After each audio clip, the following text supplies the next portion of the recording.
Good morning. I would be remiss this morning if I did not start out by thanking all of you. Of course, Ryan and the boys and I have been here, I don't know how long, more months than I want to try and count up. 7, 8 months probably, and from day one we've been welcomed here with open arms. And we love y'all for that. We appreciate y'all for that and appreciate all the love that y'all have shown us over this time we've been here. Some of you knew I was preaching this morning, and you still showed up. I appreciate that. Some of you even were excited about it. And so I really appreciate that. Those of you that didn't, if you leave at this point, it's going to hurt my feelings, so you're stuck. I want to thank the elders, Doug and Bruce and Randy and Coach Calloway, for this opportunity. This is always a weighty responsibility, not only to stand before you and endeavor to bring something to you that's going to impact your life, something to you that you're going to find useful, but also there's a great responsibility to follow the Word of God, to accurately portray the Word of God, and that's not something I take lightly. I know it's not something our elders take lightly in letting me get up here, and so I appreciate their faith in me in this. And I want to thank Kenley for our song service this morning. He did an excellent job. I've known Kenley and Lacey for a long time. And if you were not aware, and I think most, if not all of you are, having him here is a tremendous asset for us, a tremendous asset to this congregation. We're very, very blessed to have Kenley and Lacey and the girls here. Just want to make sure we're all well aware of that. Most of you, at some point or another in your lives, you have heard the sound of a rooster crowing. If you were like me, you're not a morning person, you probably do not like the sound of a rooster crowing. It means it's time to get up and it's time to start the day, and there are some days you're just not ready for that. Being in a more rural area, probably a lot of you at some point or another, you grew up on a farm, maybe your grandparents or great-grandparents, whatever, had a farm. You've heard a rooster crowing, no doubt. And in our day and time, it's not something that is as common to hear. And it's especially not something you would expect to hear in the middle of a crowded, a busy, a bustling metropolitan area.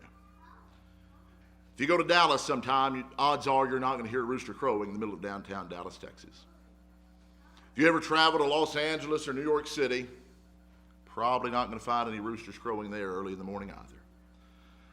If you were to travel to any of the great cities of the world, Paris, London, what have you, probably still not going to find that. Yet it is my understanding that even today, in 2021, if you travel to the city of Jerusalem, you can still hear roosters crowing. There are still people with roosters that they raise, roosters that they use for a variety of purposes. You see, Jerusalem in that regard, as in many other, Jerusalem is a very different place. I was actually talking to a friend of mine relatively recently that had traveled to Israel, traveled to the Holy Land, as it were. And at one point they found themselves in Jerusalem in a hotel. And as they were getting up the next day to meet up with their tour group to go see whatever sights there were to see that day, they got up early that morning. They heard, even from their hotel room, the sound of a rooster crowing in the distance. And my friend said that immediately he was almost transported back in time about 2,000 years as he thought about another individual many years ago in that very same city, listening to that very same sound and thinking about what that sound had meant in the long ago for a man by the name of Simon. You see, for Simon, that sound opened tremendous wounds, tremendous memories for him. If you recall the story of Simon, the story of him hearing that rooster, it's one we know very well. Simon has been with Jesus. He's gone with him into the garden as Jesus is praying fervently that he would not have to go to the cross. He stood there in the garden as he has watched this mob of ruffians come and arrest Jesus and take him away. He's kept his distance. He doesn't want to get too close to what's happening right now.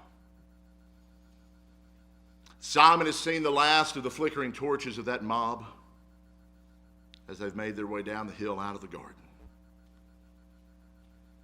He stood there in the garden, hiding, as it were, looking through the trees, looking through the brush, occasionally catching one last glimpse of those torches. They made their way farther and farther away from the garden that morning. Simon has stood there as he's heard the murmur of the voices of that mob die away. There's no longer the sounds of rustling brush, of cracked twigs, and of dislodged stones and pebbles. And there in the early morning hours, in that black, still silence, it's in that Simon finally realizes, he truly grasps the enormity of what has happened. The master, his master, has been captured and taken away. Jesus is really and truly marching away to die just as he has been telling them would happen. Now, this is a man that just a few hours before said, Lord, I'm willing to go with you to prison. I'm willing to go with you even to death. And now this is a man living in fear, hiding, as it were, in the garden that evening. This is a very different Simon from the one we have seen just a few hours beforehand. He realizes he has blundered. He realizes that he has been rebuked. He's disappointed. He's puzzled. He's heartbroken. You see, he can't understand in that moment the submission of Jesus. He cannot understand why he has permitted these men to come and bind his hands, why he has allowed them to march him off as a butcher leading an animal to slaughter. And in those moments, Simon now becomes aware of the fact that he is alone in the garden. And being who he is, he doesn't know what to do, but he knows he has to do something. I want you to look back this morning by an eye of faith. I want you to picture this. I want you to see this in your mind. See Simon as he flees from the garden that night. See him as he stumbles blindly down the mountainside, blindly down the trail, paying no attention to the branches of the twigs that are lacerating and lashing his face, tearing at his clothes. Not knowing what to do, his instinct is to try and catch up with everybody else to see what's happening. Maybe there's something that can be done. But he's still careful to not get too close. He follows down to the Mount of Olives. He goes across the brook Kidron. And then he ascends back up to the city of Old Jerusalem. Still asleep, still quiet in the early morning hours. And he watches from afar as this procession, this mob and Jesus makes its way first to the house of Annas. And he sees them as they escort Jesus inside. Simon approaches very timidly, and as he gets near, he sees John standing there. And John is able to persuade the young girl there that is keeping the door, keeping the gate, to let them in. And so Simon and John slip in the gate, trying to remain inconspicuous. And as they come in, the servant girl looks at Simon and says, "You also are not one of this man's disciples, are you?" And we're told in the text that Simon emphatically says, "I'm not." Now, why this young girl asked Simon that, we don't know. Maybe she looked at him, she felt she was able to talk to him. Maybe she saw Jesus as he was led in that evening and felt some irresistible tug, some strong pull to know more about the Galilean. Maybe she just wanted to know more about this man they have arrested. This mob is so angrily led inside that night. Is he really the Messiah? What is this salvation he speaks of? How can I live forever? Yeah, whatever her motives in asking, we don't know. Simon never inquires. Simon never even admits that he knows Jesus. He emphatically denies him. Now, as we sit here nearly 2,000 years later, we read about this, we look at this. I think there's a bit of wonder, a bit of amazement in our hearts and our minds. No doubt Simon's under tremendous strain and shock and pressure at this time. And perhaps all of that is giving him amnesia, as we might call it today. But we look at that, we look at Simon as he denies Jesus. We look at all the events that have happened prior to this, all the miracles, all the healings, all the teachings. And we just want to scream out, surely you remember him, Simon. Surely you want to stand up and be counted with him. Surely you remember when he called you so long ago. Don't you remember how you and Andrew were folding your fishing nets? How Jesus came upon you and said, follow me and I'll make you fishers of men. Surely you remember him turning the water into wine at the marriage feast. Surely you're able to remember the woman at Jacob's well. And yet, for whatever reason, Simon does not remember or does not care to admit his association with Jesus. So Jesus is brought from Annas to Caiaphas. The soldiers and the temple guards are standing out in the courtyard mingling with one another. It's a pretty cold, it's a pretty chilly night. They've built a fire to keep warm. Simon goes and joins himself to that group. He's cold. He wants the warmth of the fire. No doubt, as you have that crowd gathered there, that crowd that's assembled there, it's a coarse crowd. It's a rough group of individuals.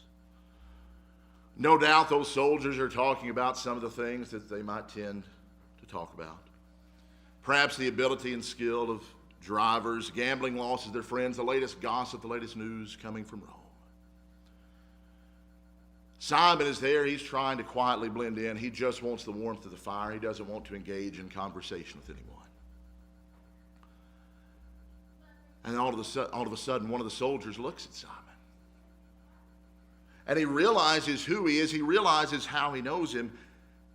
And as he looks at Simon, he says, you also are not one of his disciples, are you? And we're told then that for the second time, Simon says, man, I am not. And as we see that again, we want to scream out, Simon, surely you remember following the Master. Surely you know of what he has done, what he can do. Surely you're just afraid. And that's exactly what it is. Simon is afraid. This man that hours before has said, Lord, I'll go with you to prison, even to death. That heart of boldness has now turned to weakness. Surely he can't forget the times Jesus has crossed the Sea of Galilee in boats just like he and his brother owned. Surely he remembers the night Jesus came out to their ship walking on the water. The same night Simon immediately goes overboard to run to Jesus, only for his courage to give way and for him to sink beneath the waves. And we read this and we think, as Simon's courage left him once again. So for the next hour or so, Simon and those huddled around the fire, they idly wait past the time, wondering what's taking so long. They're unaware of what's going on behind closed doors, the difficulty they have getting all the witnesses to agree in the lies that they are telling. And after a while, another soldier comes out of the palace and joins the group that is huddled there around the fire. And as he greets his friends and associates, he looks around the fire, seeing who else is there. And he sees Simon. And he looks at him very carefully, very closely, because he recognizes him. And it takes just a moment for this Roman soldier to figure out where exactly it is that he knows Simon from. And then it finally clicks with the soldier. He realizes, he says, did I not see you in the garden with him? Another friend joins in. He says, certainly he's one of the Galileans. Just listen to his accent. Listen to how he's talking. And it's then we see Simon begin to curse and swear as he says, I know not the man. Now this is a man that's followed Jesus for 3 years or so. This is a man that's been with him every step of the way, one of his closest and most intimate of associates. Now no doubt from his time on the fishing boats, he knew what we would call today some colorful words. And he is so emphatic in his denial, he begins to throw out these words that he has not used for many years as he's followed Jesus. Language that is so shocking, so crass, so vile that even the soldiers gathered around that fire are shocked and amazed at the words he uses. And in all of this commotion, all of this distraction, they don't notice what is happening now with Jesus. So he is now going from Caiaphas to Pilate. Perhaps that mob is not making near as much racket now. They're no doubt quite tired from the evening's events.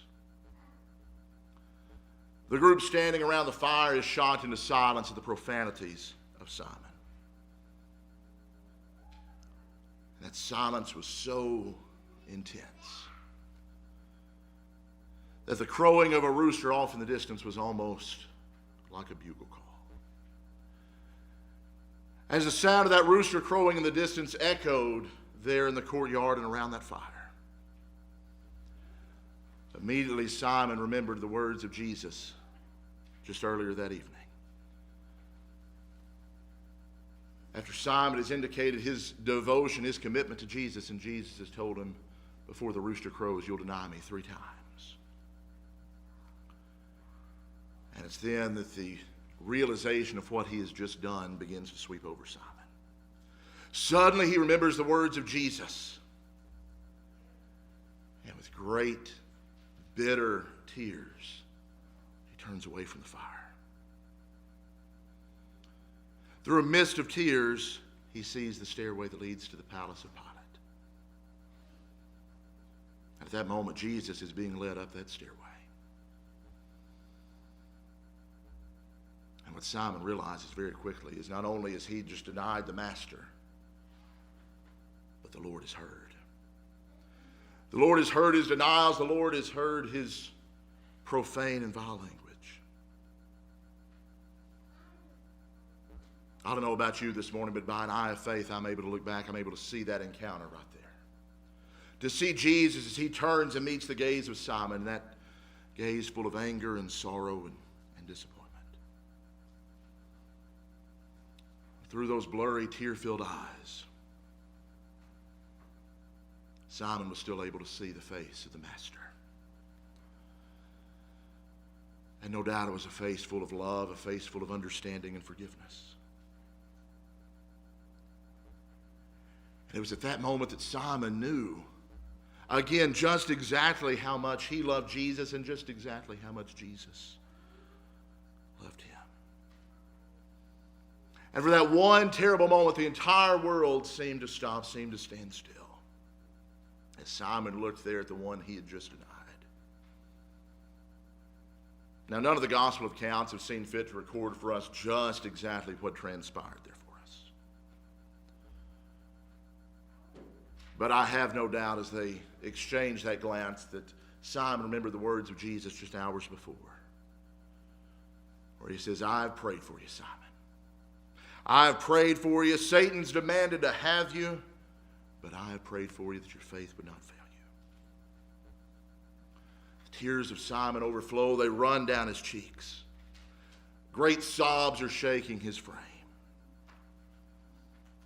Simon spins around, flees from the courtyard, flees from the fire, flees from everyone that is there. As he flees and runs away in sorrow and shame, Jesus is being taken to meet the Roman governor. And in that moment, in that instance, as Jesus is preparing for his death, something also died in Simon that night. That's why his heart is so broken, because of what has died inside of him. Because it is that night that Simon has passed away. That man full of arrogance, full of cockiness, full of boasting and bravado, full of all of the impetuousness, full of all of the impulsiveness, that Simon passed away at that very moment. And at that moment, a new life is beginning, the life of a man by the name of Peter. We hear nothing more of Simon for a couple of days. Jesus has been crucified. He's been laid in a borrowed tomb. And in all of this, no doubt, Simon can almost feel the piercing of those nails in his heart just as they pierce the hands of the Savior. And if we stop there, we stop with Simon right at that point, we do a grave disservice to him. We do a grave disservice to ourselves as well. Because at this point, what we see Simon, we see him as a sinner. We see him as a traitor that has turned his back on Jesus. We see him as a man that is as far from what Jesus would have him to be as we could imagine. But what we see just a couple of days later, we see the words of that prayer Jesus has prayed that Simon's faith would not fail him. We see the words of that coming true. No doubt Simon is anxious, Simon is concerned, Simon is fearful. Would Jesus ever trust him again? Is there any way he can ever turn back and serve Jesus once again? And he remembers the words of Jesus we have recorded for us in Luke 22 and verse 32. As he said to Simon, and when you have turned again. We might say today, when you've got new bearings, when you've got your head on straight, when you turn your face once more toward me, Jesus tells him, strengthen your brothers. A couple of days have passed. Jesus has been placed in a borrowed tomb. And then one day, a couple of breathless women come running in to Peter and to John, to Simon and to John. And they carry with them this breathless news of a tomb that was full and now is empty. And we see Simon and John as they rush and they go and they sprint to the tomb to see if this really is true, to see if the Master really is risen as he had told them he would. We see a tale of two disciples walking back from Emmaus, having no idea that they've encountered Jesus along that road. And Simon realizes something marvelous, something wonderful has happened, and that life will never be the same again. The dead have come to life. Jesus, who has been crucified and placed in that tomb, is now alive once again. And yet, despite all of the joy, all of the excitement over this, Simon can still only nurse a deep and bitter shame. He is a changed man, no doubt, but the pain, the agony, the sorrow of what he's done still eats at his soul. And so, not having any idea of what else to do, they decide, you know what, we're fishermen. We've got nothing else to do. Let's go fishing. As they spend all night toiling, tossing their nets again and again, hoisting them up with their catch.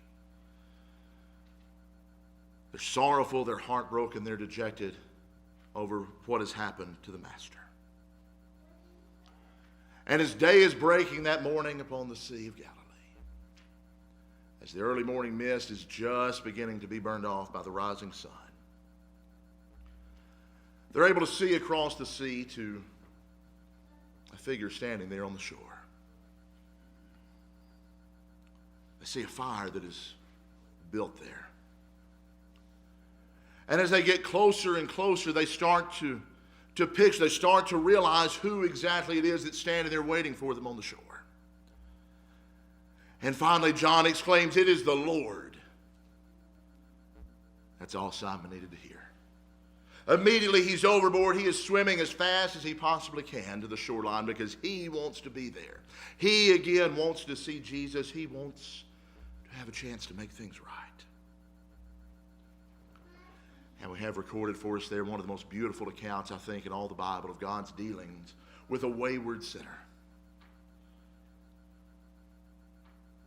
3 separate times, one for each of his denials. 3 separate times Jesus looks at Simon. He says, "Simon, do you love me?" 3 separate times Simon responds, "Lord, you know that I love you." Each time Jesus tells him, "Feed my lambs, feed my sheep." And finally, as their conversation wraps up, all Jesus says to him simply is, "Follow me." And just a few short weeks later, we see Simon once again. It's Acts chapter 2. It's Pentecost. It is the Feast of Pentecost in the city of Jerusalem. And we see in there in Acts chapter 2, as the Holy Spirit has come upon the apostles, they're proclaiming boldly the gospel of Jesus the Christ to all those Jews that are gathered there. And there we no longer see Simon. But we see that man that Jesus had said 3 years before was going to be the rock. We see him that day as Peter, the rock. His will is gone. His heart full of fear and timidity is gone. And a heart and a soul devoted wholly to the Master's will and filled with boldness has taken its place. No longer is this Simon preaching of a crucified and a risen Lord. But now it's Peter. And the wonderful part in all of this, in spite of all of his faults, all of his failings, all of his imperfections, years before anyone else can see it, Jesus saw exactly what Simon was. And he knew exactly what Simon could be. And so he calls Simon to come and follow him and to become Peter. And just as he did that a little bit over 2,000 years ago, that same Jesus that in the long ago called Simon to come and follow him, calls us today to follow him and serve him. The same Jesus that transformed Simon into Peter can transform you today. The same denials made by Simon are made by many today. And just as he was restored and he was transformed, so we too today can have that opportunity. I hope you're here this morning and you can say that you are a Christian, you are a follower of Christ, that you've made that transformation. And if you can, that is great, that is wonderful, and I am so excited for that. If you can't say that, and you want to make that kind of transformation, we can help you with that today, and we would love to do that. Maybe you've done that, and I hope and pray that you have. But maybe somewhere along the way, much as it happened with Simon, your faith has failed you, you've grown weak, you've grown timid in serving Jesus. We're not here to criticize. We're not here to condemn. We're here to love you and to pray with you and restore you.